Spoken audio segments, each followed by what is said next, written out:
ದೇಶದ ಹಲವು ಭಾಗಗಳಲ್ಲಿ ವ್ಯಾಪಕ ಮಳೆಯಾಗುತ್ತಿದೆ.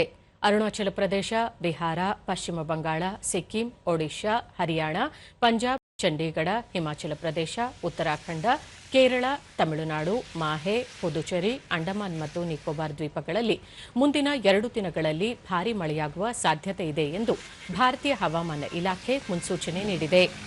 ಒಡಿಶಾದಲ್ಲಿ ಪ್ರವಾಹ ಪರಿಸ್ಥಿತಿಯಿಂದಾಗಿ ಸಾಮಾನ್ಯ ಜನಜೀವನ ಅಸ್ತವ್ಯಸ್ತಗೊಂಡಿದ್ದು, ನದಿಗಳು ಅಪಾಯದ ಮಟ್ಟ ಮೀರಿ ಹರಿಯುತ್ತಿವೆ. ಕೇರಳದಲ್ಲೂ ನಿರಂತರವಾಗಿ ಮಳೆ ಸುರಿಯುತ್ತಿದ್ದು, ಕೆಲವೆಡೆ ಗುಡ್ಡಗಳು ಕುಸಿದು ಸೇತುವೆಗಳು ಜಲಾವೃತವಾಗಿ ರಸ್ತೆ ಸಂಚಾರ ಅಸ್ತವ್ಯಸ್ತಗೊಂಡಿದೆ. ರಕ್ಷಣೆ ಮತ್ತು ಪರಿಹಾರ ಕಾರ್ಯ ಚುರುಕಿನಿಂದ ಸಾಗಿದ್ದು, ಇಂದು 12 ಜಿಲ್ಲೆಗಳಲ್ಲಿ ಆರೆಂಜ್ ಅಲರ್ಟ್ ಘೋಷಿಸಲಾಗಿದೆ.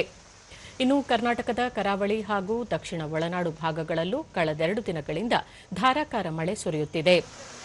ಹವಾಮಾನ ಇಲಾಖೆ ಮುನ್ಸೂಚನೆಯಂತೆ ರಾಜ್ಯದ ಮಲೆನಾಡು, ದಕ್ಷಿಣ ಒಳನಾಡು ಹಾಗೂ ಕರಾವಳಿ ಭಾಗ ಸೇರಿದಂತೆ ಎಲ್ಲಾ ಜಿಲ್ಲೆಗಳಲ್ಲಿ ಇದೇ 8ರವರೆಗೆ ಉತ್ತಮ ಮಳೆಯಾಗಲಿದೆ.